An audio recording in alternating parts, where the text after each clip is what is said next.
Tuhan, penolong dalam hidupku. Ku percaya hanya kepadamu. Kau pegang tanganku dan tuntun langkahku. Yesus, Kau perlindunganku. Salam saudara yang dalam kasih Kristus. Kembali lagi kita menghadap kehadirat Tuhan. Kembali lagi kita datang di dalam hadirat. Mari kita serahkan hidup kita dalam tangan.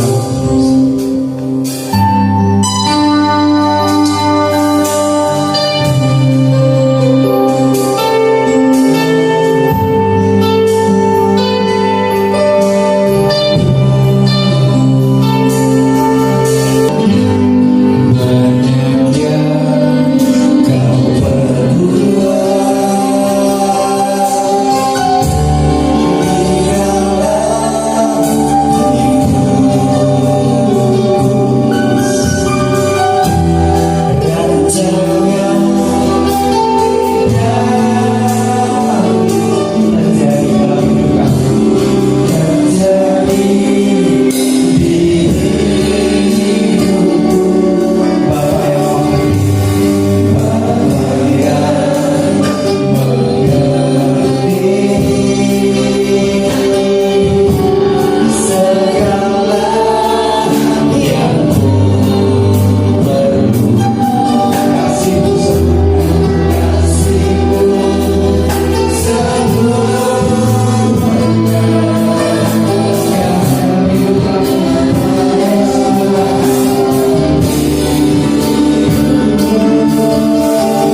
bersyukur Tuhan, sebab kasih-Mu tak akan pernah habis dalam hidup kami, sebab rancangan-Mu selalu indah bagi masa depan kami, Yesus.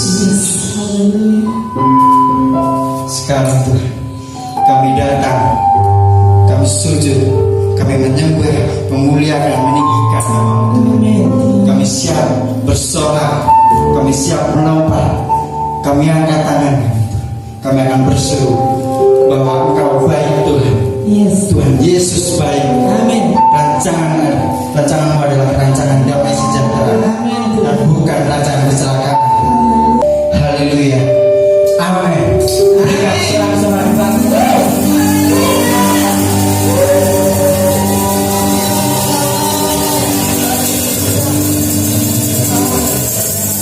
Tuhan Yesus baik. Amin.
Ibu saudara-saudara, selamat pagi.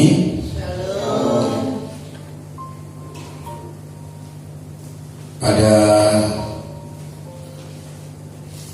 pagi hari ini kita akan melanjutkan apa yang sudah menjadi berkat bagi kita minggu yang lalu. Minggu yang lalu kita sudah diberkati dengan satu tema firman Tuhan, yaitu mengubah dunia. Dalam hidup kita, dalam hidup setiap orang, setiap manusia, kita bicarakan kemarin itu terjadi persaingan. Pasti terjadi persaingan antara kita dengan dunia. Salah satu di antaranya pasti muncul sebagai pemenang. Kalau bukan kita yang mengubah dunia, berarti dunia yang mengubah kita. Itu pasti. Lalu pada pagi hari ini kita akan melihat sebenarnya ini mengubah dunia ini berbicara tentang apa. Kita tahu bahwa sejak zaman dahulu sampai sekarang semuanya berubah. Dunia terus berubah. Dari waktu ke waktu terus berubah. Di zaman modern sekarang ini tentu tidak sama dengan 5 tahun yang lalu, 10 tahun yang lalu, 100 tahun yang lalu, 1000 tahun yang lalu. Itu sangat berbeda. Artinya berubah. Apakah itu yang dibicarakan? Minggu yang lalu perubahan semacam ini kita sebut dengan perubahan apa? Seperti perubahan wujud. Dari es dipanaskan mencair. Dipanaskan lagi air, berubah dia menjadi uap. Dan kalau nanti suatu saat itu didingin, itu akan berubah lagi menjadi es kembali. Begitu terus. Semua perubahan yang ada, semua apa yang ada di dunia ini, perubahan yang kita kenal, sebenarnya itu berubah menjadi seperti sirkulasi. Demikian pun dengan gaya dulu, gaya waktu saya kecil, saya lihat itu pakaian celananya anak-anak muda itu bisa kecil, kalau di sini besar sekali di sini. Pernah ingat itu kan? Wah, itu berubah. Nanti suatu saat akan kembali lagi ke sana. Seperti itu sirkulasi. Dan apapun yang diubah selama ini dalam dunia ini, sebenarnya itu hanya perubahan wujud. Tetapi yang dibicarakan di sini perubahan apa? Sehingga firman Tuhan mengatakan dalam Yakobus 4 ayat 4. Coba baca sekali lagi apa yang sudah kita baca kemarin. Yakobus pasal 4 ayat yang keempat. Siapa yang biar cepat. Yakobus 4 ayat 4. 4 ayat 4. Ya. Hai kamu orang-orang yang tidak setia, tidakkah kamu tahu bahwa persahabatan dengan dunia adalah permusuhan dengan Allah? Jadi barang siapa hendak menjadi sahabat dunia ini, ia menjadikan dirinya musuh Allah. Barang siapa menjadi sahabat dunia ini, ia menjadikan dirinya menjadi musuh Allah. Bagaimana caranya supaya kita tidak menjadi sahabat dunia ini? Tentu persaingan itu harus kita menangkan. Kalau kita kalah, maka kita menjadi sahabat dunia. Dunia mengubah kita.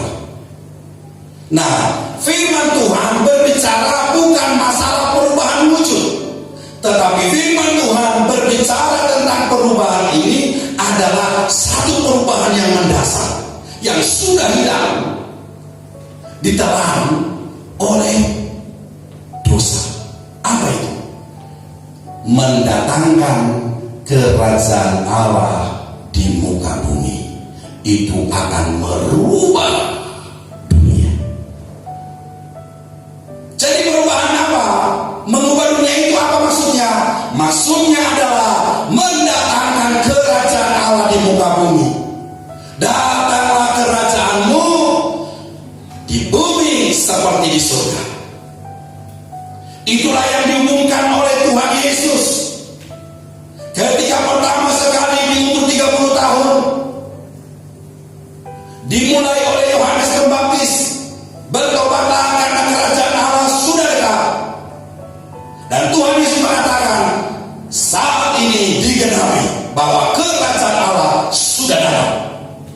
Dan itu pembaharuan semuanya itu diselesaikan di atas kayu salib. Nah, kemarin itu kita sudah mempelajari, kita sudah mendengar apa yang harus kita sadari dalam hidup kita ini untuk mengubah dunia. Yang pertama, bahwa kita adalah wujud Allah di muka bumi ini. Kita adalah teman sekerja Allah. Kita adalah gandengan. Kita adalah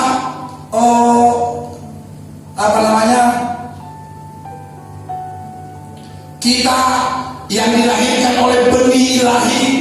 Itu dikatakan oleh Tuhan itu dalam tanda kutip seperti istrinya di muka bumi ini.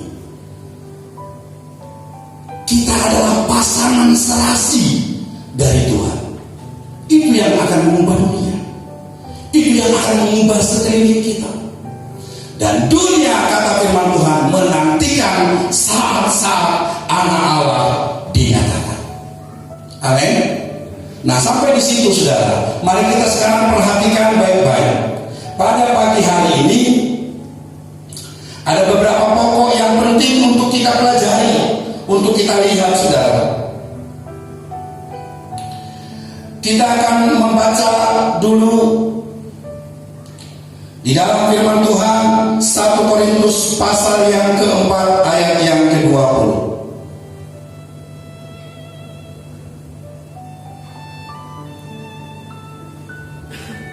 Oke, 1 Korintus 4 ayat 20. Salah seorang membacakan dengan suara yang jelas.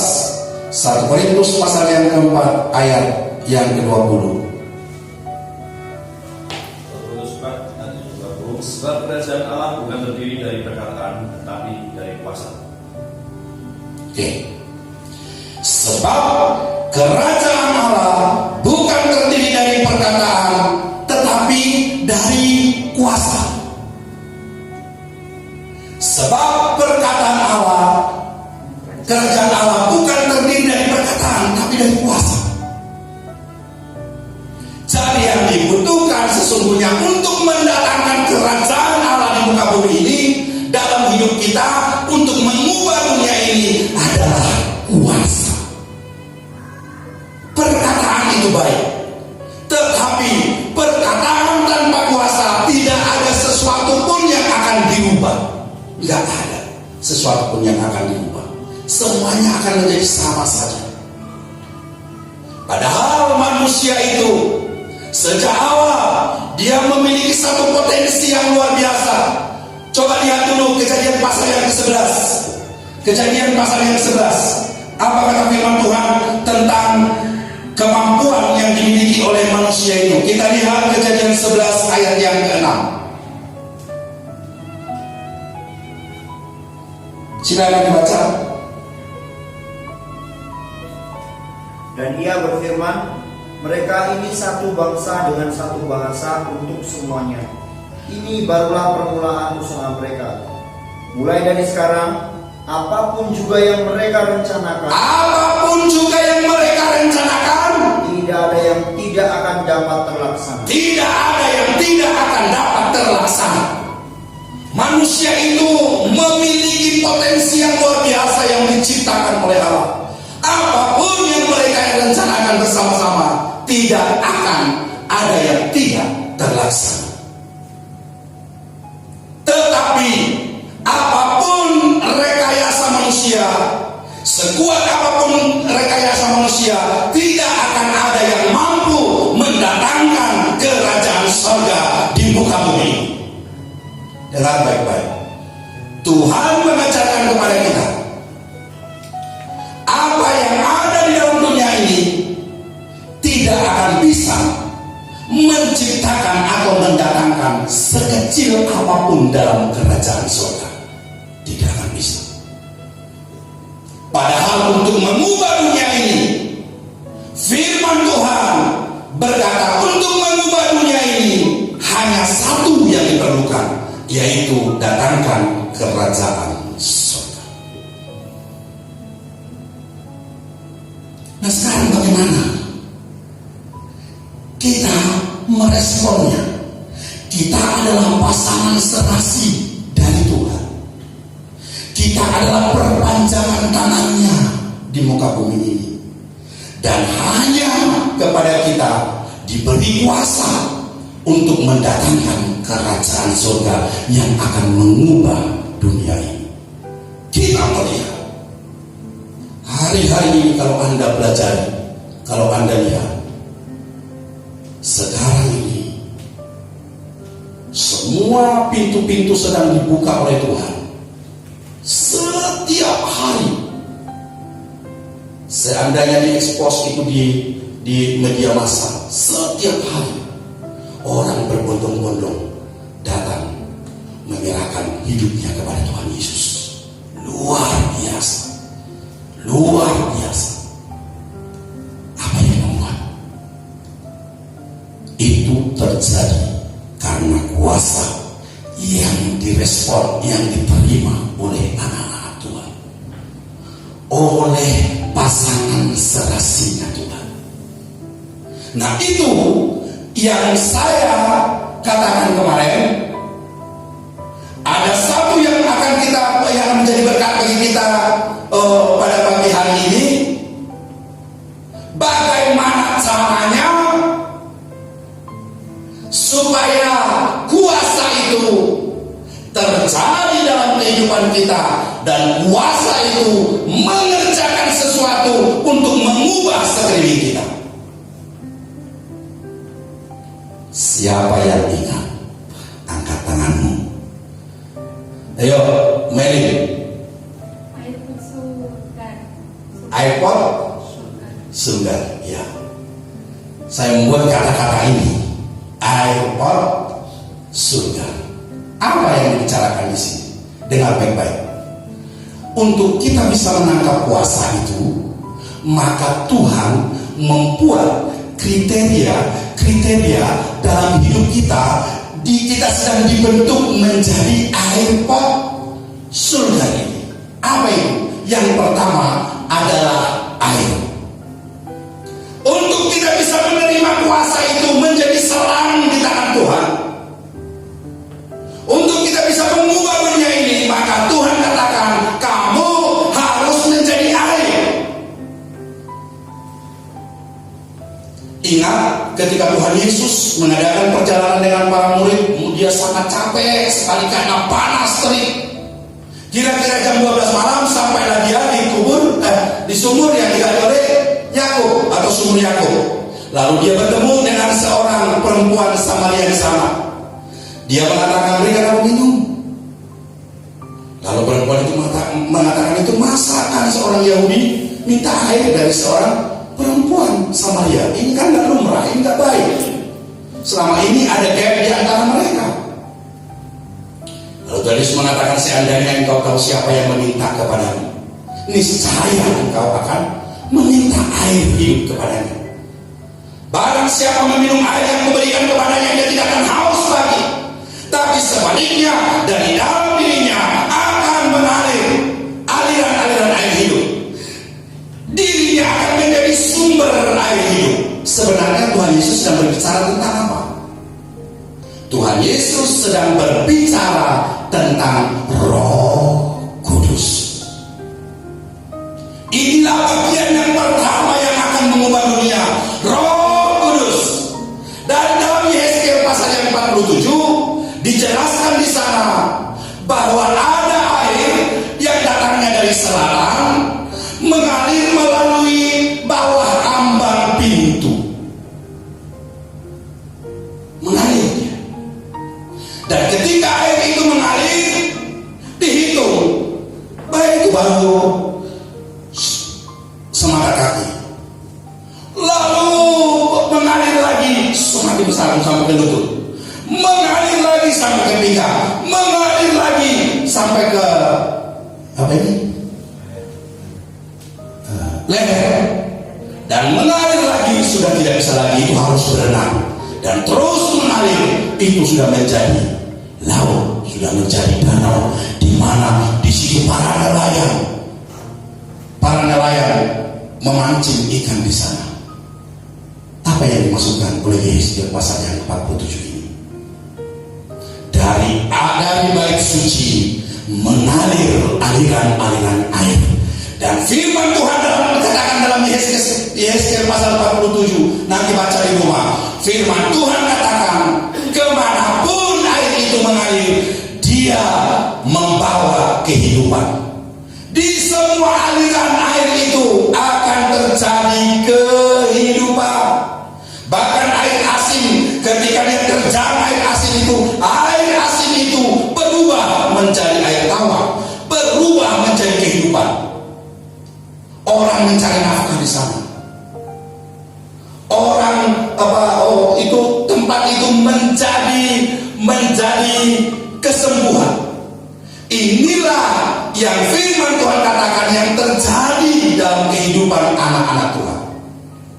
Dari dalam dirinya mengalir aliran air hidup. Kemanapun air itu mengalir, itu akan membawa kesembuhan. Kemanapun air itu mengalir, itu membawa kehidupan.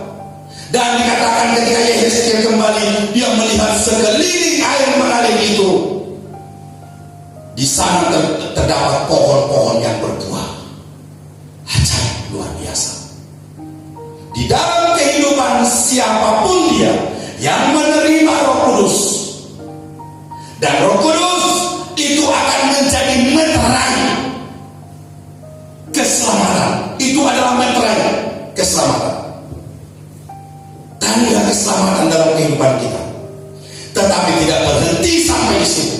Tuhan menginginkan supaya Roh Kudus itu mengalir, membawa kehidupan di semua langkah-langkah kita, di sekolah kita, di pekerjaan kita, dimanapun kita berada, terjadi kehidupan di sana.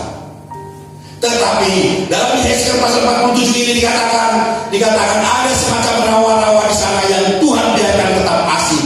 Untuk apa itu? Untuk membuat garam.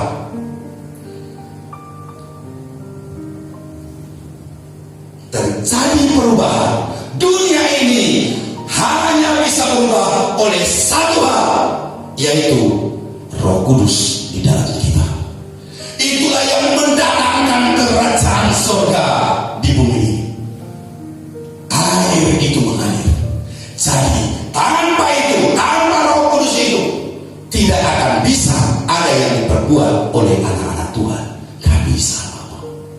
Tuhan katakan hari-hari ini adalah hari di mana kita harus mengubah dunia.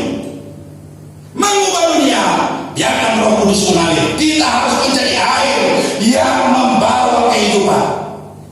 Lewat hidup kita, lewat hidup anak-anaknya, Roh Kudus dicurahkan. Tidak akan mungkin dengan orang lain yang tidak percaya kepada Tuhan Yesus. Tidak akan ada Roh Kudus di sana. Tidak akan ada. Oke. Yang kedua, air lalu pohon. Air pohon. Air yang kedua pohon. Anda tahu bahwa dalam Yeremia kalau kita lihat kitab Mazmur, dimulai Mazmur pasal yang pertama.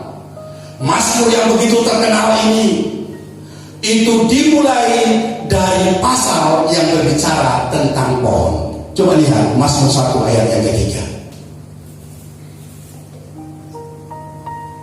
Cepat-cepat ya. Mazmur 1 ayat yang ketiga.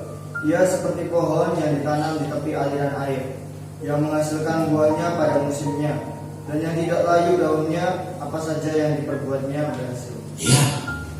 Coba langsung Yeremia 17 ayat 8. Cepat-cepat ya. Ia, Yeremia 17 ayat 8. Ia seperti pohon yang ditanam di tepi aliran air. Nanti dalam Yeremia katakan itu yang merambatkan akarnya sampai ke batang-batang air, yang tidak layu daunnya. Dia menghasilkan buah pada musimnya. Ayo siapa? Yeremia 17 ayat 8. Cepat. Yeremia 17 ayat 8, ia akan seperti pohon yang ditanam di tepi air, yang merambatkan akar-akarnya ke tepi batang-batang air, dan yang tidak mengalami datangnya panas terik, yang daunnya tetap hijau, yang tidak khawatir dalam tahun kering, dan yang tidak berhenti menghasilkan buah. Tuhan berkali-kali menyebut tentang pohon di sini. Banyak ayat yang berbicara tentang pohon. Bagaimana kita Tuhan katakan harus menjadi pohon yang berbuah. Kalau kita tidak bisa memberi, kalau kita tidak bisa memberkati, kalau kita tidak bisa menaungi, kalau kita tidak bisa menjadi tempat di mana burung-burung bersarang, berlindung, kalau kita tidak bisa memberikan diri kita sebagai pelindung, tidak bisa memberikan buah kepada orang, bagaimana mungkin kita bisa mengubah dunia?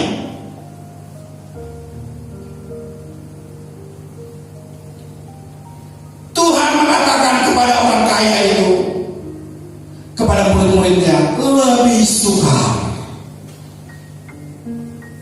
seorang kaya masuk dalam kerajaan surga, lebih suka seekor unta masuk melalui lubang jarum daripada seorang kaya masuk dalam kerajaan surga. Lebih mudah, ya sorry. Artinya apa? Artinya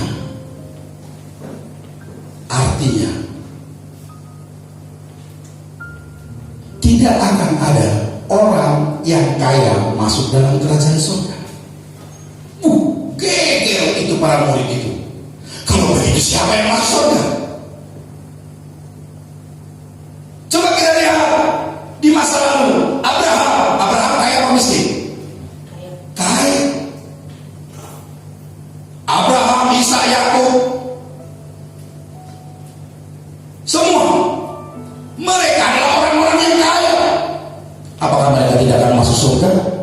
Bahkan surga itu digambarkan pangkuan Abraham. Lalu kenapa Tuhan Yesus menyebut seperti itu? Abraham menjadi ikon, menjadi sesuatu yang ditunjukkan oleh Tuhan.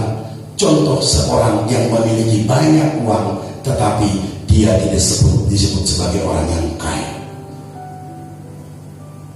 Ayub menjadi ikon yang dipakai oleh Tuhan. Dia memiliki banyak harta, tapi dia tidak disebut dalam kategori orang kaya. Kenapa? Ketika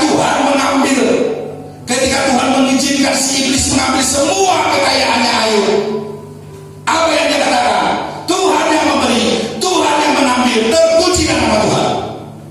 Dia tidak memegang harta itu. Dia tidak memegang harta itu. Dia tahu harta itu adalah titipan. Abraham adalah orang yang siap memberikan semua hartanya dalam seketika. Bahkan jangankan harta itu, anak yang ditunggu-tunggu, yang dikasihi, yang ditunggu-tunggu sampai umur 100 tahun. Ketika Tuhan ketika Tuhan yang meminta, dia beri. Dia tidak memposisikan dirinya sebagai orang yang memegang harta itu. Ini sedikit saja dirugikan, sudah sampai menyalah-nyalahkan Tuhan. Ini adalah ciri orang yang kaya. Itu sebabnya dikatakan berbahagialah orang yang miskin di hadapan Tuhan, karena mereka yang mempunyai kerajaan surga. Miskin artinya tidak punya apa-apa. Siapa contohnya? Ayub. Siapa contohnya? Abraham, miskin, tidak punya apa-apa, diminta, dia bilang Tuhan yang memberi, Tuhan yang mengambil, terpuji nama Tuhan. Anaknya Abraham yang sudah tunggu-tunggu diminta, lalu dia memberikan. Tidak ada, dia tidak punya apa-apa. Untuk orang-orang yang akan mengubah dunia, Tuhan katakan hendaklah engkau menjadi seperti pohon yang menghasilkan buah, menjadi berkah. Pernahkah kalian lihat pohon memakan buahnya sendiri? Itu namanya jeruk makan jeruk. Iya kan? Pohon berbuah untuk yang lain, untuk burung-burung, untuk monyet. Kalau itu tidak bisa, kalau tidak dilihat oleh manusia, dan untuk binatang-binatang lain. Dan kalau itu dilihat oleh manusia, itu untuk kehidupan manusia. Kalau kita tidak bisa hidup berbagi, aku mau jadi roti yang terpecah bagimu. Aku mau jadi anggur yang tercurah bagimu. Kalau tidak bisa seperti itu, firman Tuhan mengatakan bahwa kita tidak bisa mengubah dunia. Lalu setelah itu apa? Air pot, tetra. Coba buka sama-sama. Coba buka sama-sama di dalam Matius 5 ayat yang ke-14. Matius 5 ayat yang ke-14. Kamu adalah terang dunia. Kota yang terletak di atas gunung tidak mungkin tersembunyi. Kamu adalah terang dunia. Kalau dunia ini sudah ada dalam kegelapan,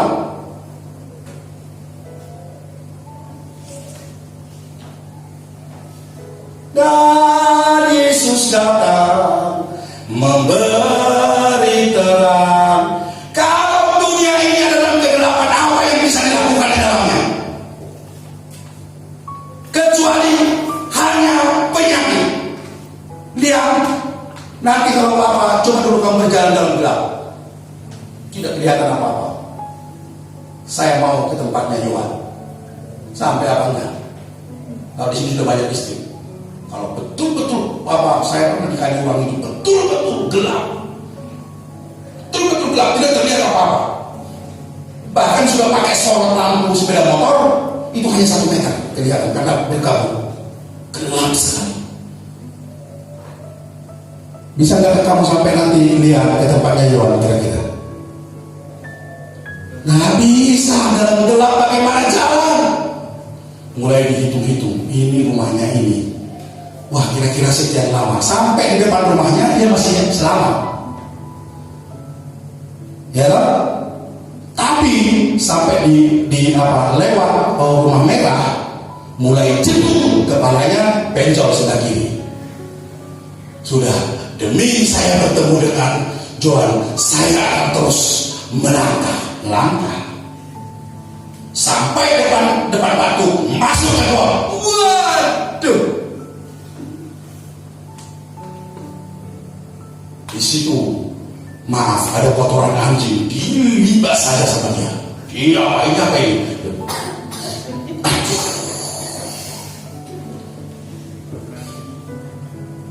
Terang itu adalah kehidupan. Siapa yang terang? Siapa yang terang? Kita. Tadi bacaan tadi dulu. Baca sekali lagi. Sudah ya? Baca sekali lagi.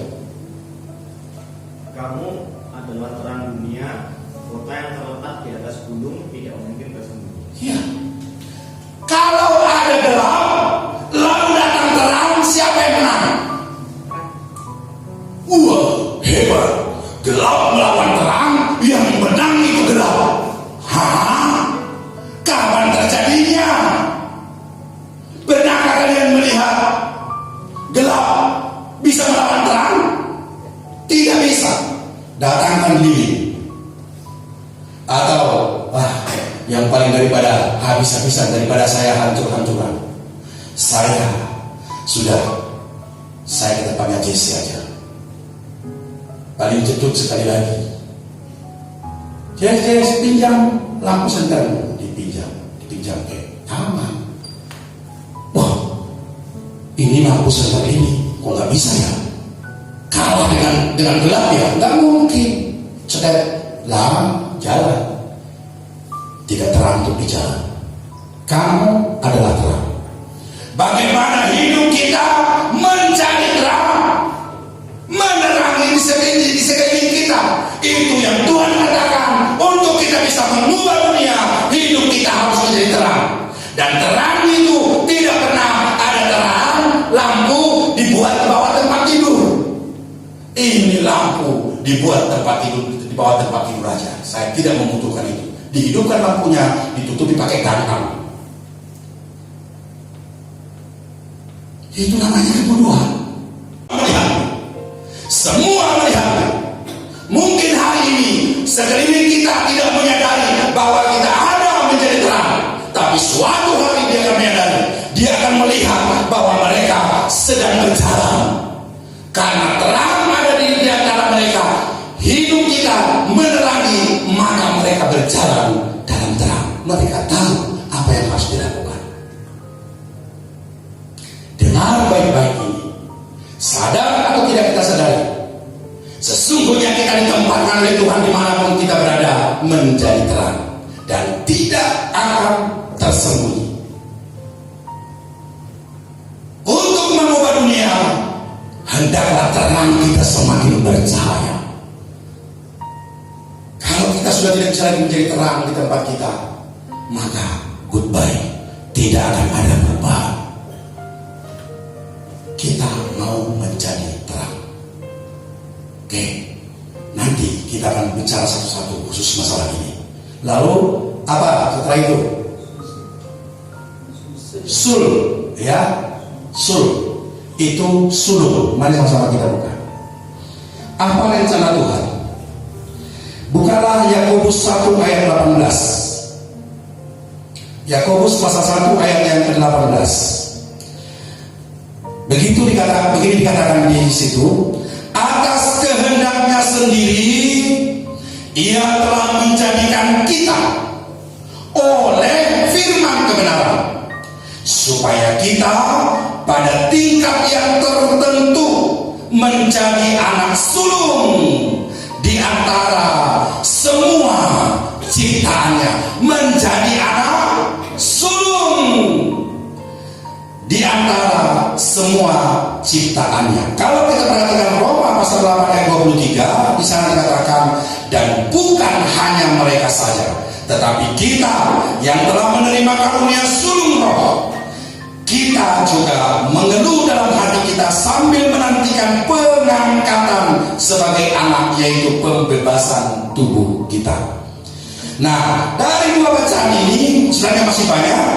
Tuhan mengatakan yang pertama tadi, Yakobus 1 ayat 18, atas kehendaknya sendiri Ia telah menjadikan kita oleh firman kebenaran, supaya kita pada tingkat tertentu menjadi anak sulung di antara semua ciptaan.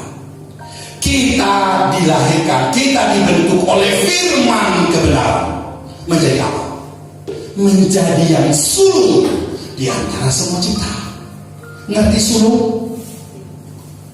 Lahir duluan. Anak sulung ngerti ya? Anak sulung itu lahir bontot, lahir belakangan atau duluan? Lahir duluan. Tuhan ingin menyelamatkan jiwa-jiwa lewat kehidupan. Amin. Dan kalian sulung akan punya adik, punya adik, punya adik, punya adik, punya adik, punya adik.